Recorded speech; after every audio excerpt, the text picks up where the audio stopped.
Identifying targets visually is equally important than identifying them on a radar. Welcome on board. I hope you guys are doing good. This video is about radar. Now, what is this radar? Radar is radio detection and ranging. Two main uses of radar.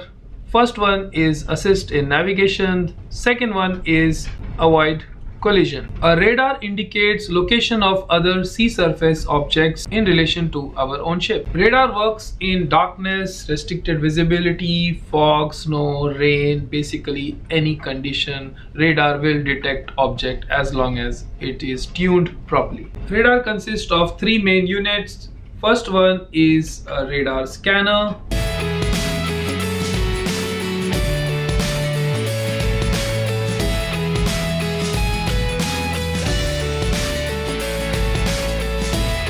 Second one is a transceiver, and third one is the display unit. Scanner is a unit which sends electromagnetic waves, electromagnetic radiations at speed of light all around the ship.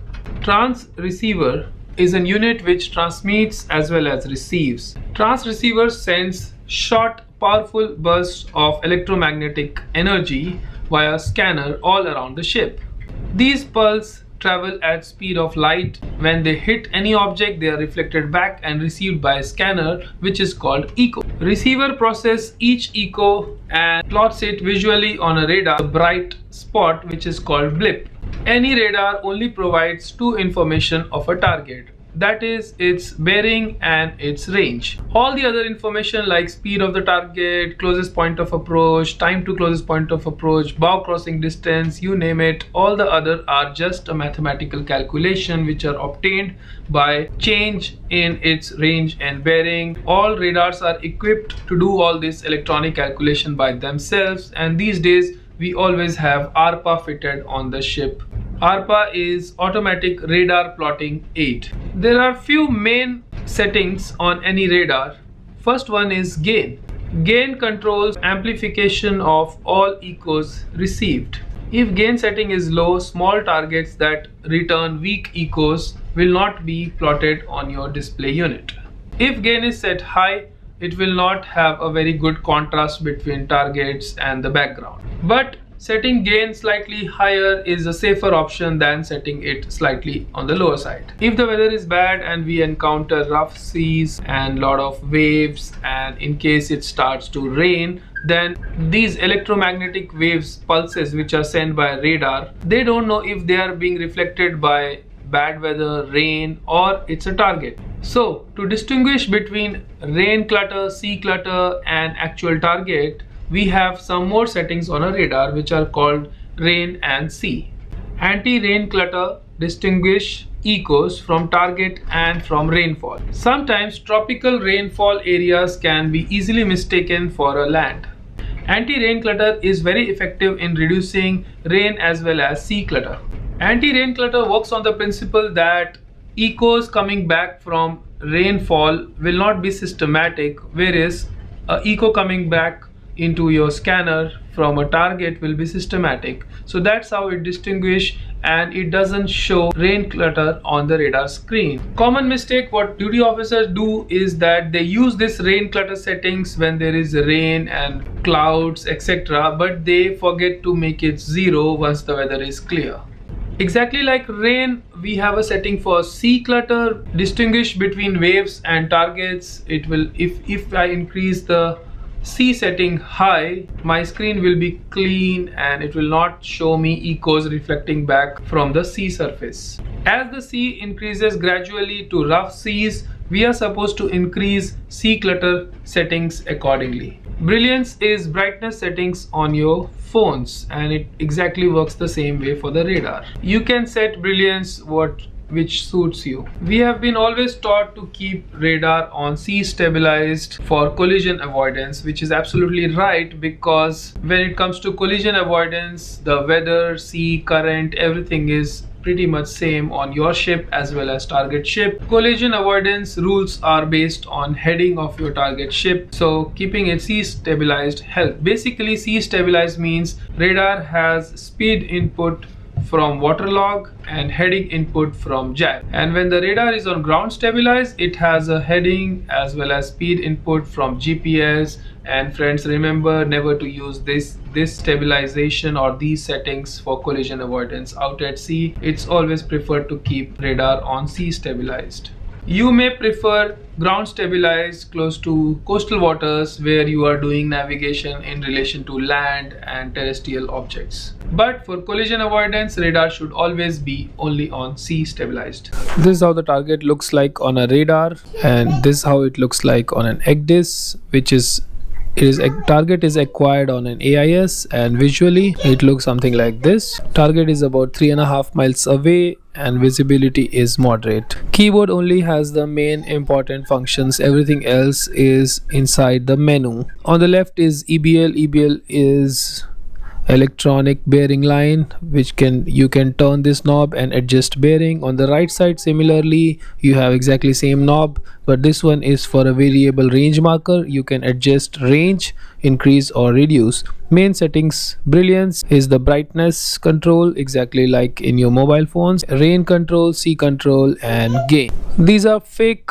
targets on a radar. These are basically low clouds, and as you can see it is not a bright clear blip. This is the entire screen of the radar. On the right side bottom you can see I have the AIS detail of the target. On the right side on top I have the heading, speed, course, speed over ground and position inputs. Just next to it we have the main controls: gain, sea, rain and auto tune. Left top side I have the range of the radar, which is presently on 12 miles. North up relative mode, length of the pulse.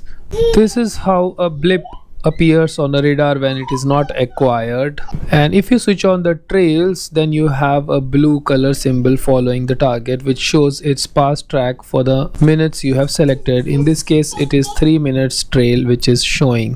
When you acquire a target, you immediately start getting range and bearing. For other data it will take some time to do the calculation. Now we'll switch on AIS. As soon as you switch on AIS, each target which has an AIS installed and working will start showing a triangle over it.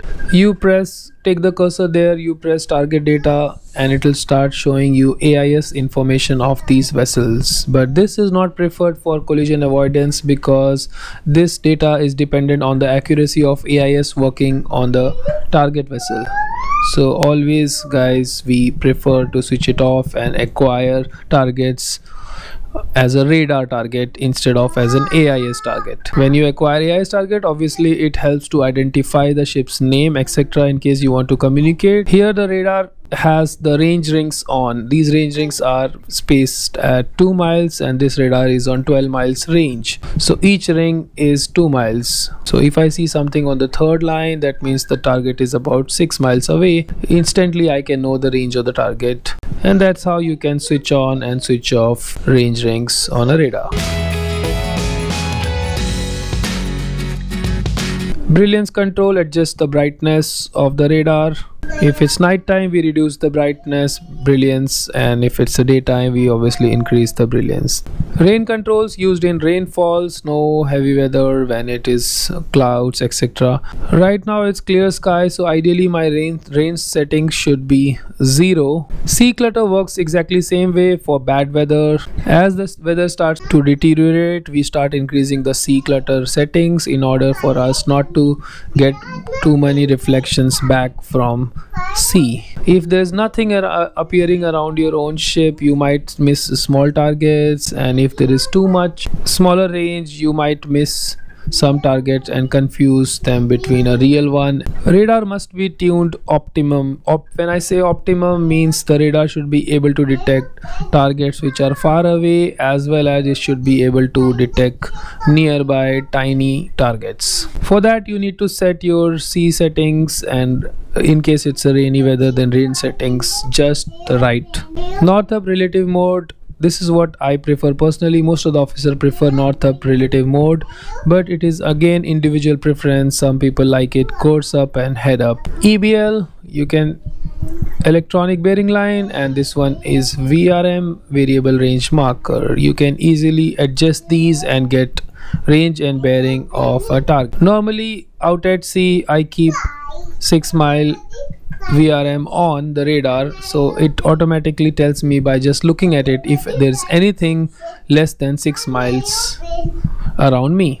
You have an option of having 2 EBLs and 2 VRMs at the same time, 2 VRMs and 2 EBL. Lastly, now we'll talk about blind sector of radar. Here my vessel's length is about 185 meters. My scanner is on top of the mast, main mast on top of bridge. So as you can see, scanner's line of sight will be blocked for about 330 meters. So any target right ahead less than 330 meters, radar may not detect it properly because that's falling in the blind sector of the radar. Similarly, radar has a blind sector on the aft side because of the funnel and 2 masts on starboard and port side. So you have to keep in mind these limitations of radar, that anything falling in that bearing may not be plotted by radar correctly, especially if the target is very close.